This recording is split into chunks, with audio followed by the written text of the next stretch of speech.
What attracted you to this novel, to this film? I love the premise. I love the idea that this character, a Marine in Iraq, in the thick of battle, finds this photograph of this young woman. He comes to believe that it saves his life.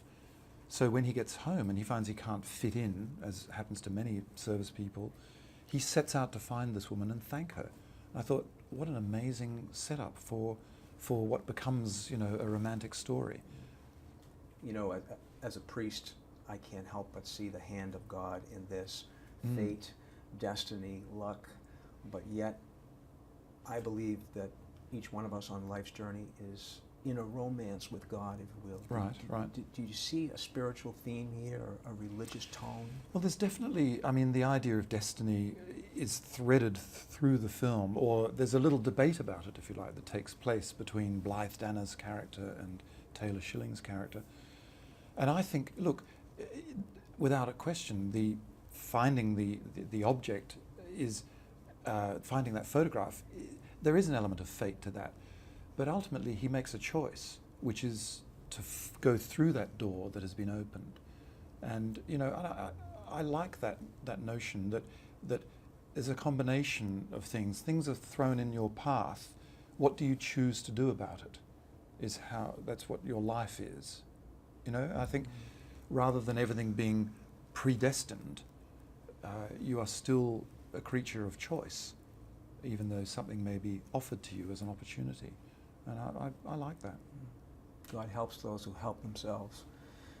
And the film, just absolutely gorgeous. The cinematography representing the stuff. Yeah. It was filmed in Louisiana, Yes. I believe, represents North Carolina. But the play it's meant to be Louisiana. It is, okay. We just changed the location for practical reasons, and I decided to embrace the fact that we were there because it's so gorgeous. I mean, the landscape is beautiful, the light is beautiful, the setting added to the romance for me, and you know, there's something very special about that part of the country.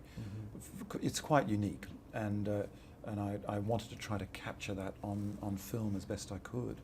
And the choice of music, I was particularly taken with the music. How much does a director, just out of curiosity to our viewers, how much does a director have to do with that? Oh, you're totally involved in that whole process. Okay. And whether it's, you know, songs that are used in the movie, but you have a number of people who help identify potential songs that can be incorporated. And then, of course, working with the composer, and a great composer in Mark Isham, who wrote a fabulous score for this film.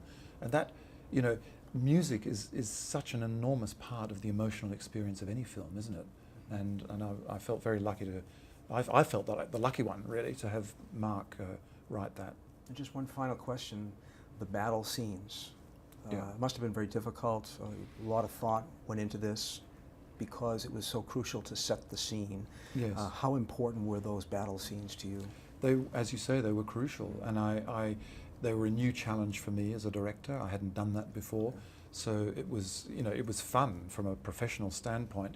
But I got a really good insight into it through some clips on YouTube that my son showed me of troops conducting night raids, and, you know, it had my pulse racing, and I was sweating, and I was, you know, almost hyperventilating because it was so compelling.